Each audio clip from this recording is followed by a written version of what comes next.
Hello, so this little video of a dog supposedly being rescued from an oncoming train is got kind of popular.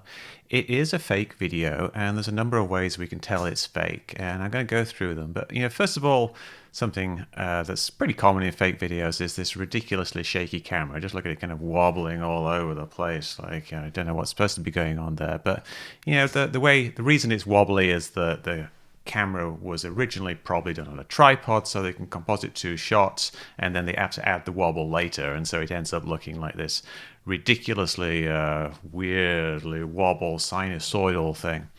But yeah, there's other reasons we can tell it's fake, and it kind of all boils down to shadows, because if we didn't have these shadow clues, it would be fairly convincing. But we do, and this is something another person pointed out. There was let's see, this guy here, Professor Farid, did this shadow analysis showing the directions of the shadow. It doesn't seem to match up with the guy and the dog. Now, this is actually a little hard to do because there's a ditch there, and so you're not projected onto flat ground. So it's a little difficult to get exactly the same things. But there's a much simpler way of doing it, actually, a much simpler way of showing that it's fake. Now, the first thing is if we zip back to the start, we can see, before he does this little cut to zoom in, that there's this shadow right here, which is the shadow of this some lamp over here. Now, this is a shadow here. This is a shadow of a rock that's there. And so this shadow isn't going to move as the sun moves. This is a shadow of a lamp, and as the sun moves around, this will move around. So I'm just going to, let's see, I'll just take a little copy of that area for now, and then let's move forward. Now you'll see he does this little zoom in here. He zooms in to see the train coming around the bend, but this actually gives him the opportunity to do a cut. If he didn't do that zoom, you would see this shadow pop. Now if I zoom in again here, you will see that this shadow has moved. It's moved in this direction. It's moved away, so this gap between the two is bigger. Now I can demonstrate that by simply taking the clip I did earlier and create a new file and paste in that clip. Now I'm going to go back and I'm going to go forward to where the train is coming around the bend, and I'm going to do a similar clip around there. Copy that and paste that over the top of this.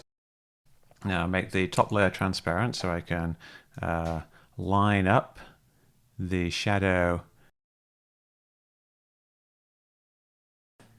Now we can see if I flip between these two layers, the one with the man, we see that the shadow is close to this rock, and the one with the train, the shadow is much further away. And obviously the sun hasn't moved that much in a few seconds, so this is two separate shots, and that in itself kind of debunks it. But we may as well keep going and look at what else is going on here. Another thing that's very hard to do with shadows is if you have something casting a shadow, then something else comes along and obscures that object and the shadow behind it. Now you've got two shadows, and if you're trying to composite the actual guy in, you've got to kind of remove his shadow. And this doesn't happen here. You'll see that when we get close, when the train gets close to him, you see he's lying down here, and he kind of lifts up his head, and you see a shadow underneath. So you see this little shadow here of his head as you go up. Problem is, that shadow should not exist, because what we have here is a train obscuring everything. Now, if something's casting a shadow and we move something in front of it that obscures the shadow, like here I'm moving this cardboard here, you'll see there is no shadow under this model's head. So that's yet another way that we can see that there's nothing else going on. You can also see that in this scene, we have this shadow here of what looks like a tree or something. But when the train comes along, it's still there. You can see the edge of that shadow there, which again shouldn't be there. So we shouldn't have any shadow. And I duplicate that here with the shadow of a little table. When the card comes along, no shadow is visible whatsoever, no shadow visible here. So again, that shows that it's not actually possible. Now, an interesting thing with this particular setup here, I cut this notch in to simulate the gap between the train cars, and you'll see when it goes over the guy's head right here, you will see that the line does not cut through his head because his head is in a different position. In fact, it comes over a little bit later. And you see that in this, if you look at this bush over here, you kind of see a similar type of effect. You see the line there, but the bit of the bush that's illuminated pops into at a different angle. And you see this throughout the background here. You see these kind of bits of grass pop in and out. Then when it comes to his head, you'll see that the line actually goes straight through his head, which it shouldn't actually do. It should actually be kind of on one side or the other, depending on the angle of the sun. And again, you can see this shadow here, and the shadow is still there. So it's fake about 4 different ways. It's a reasonably well done video there.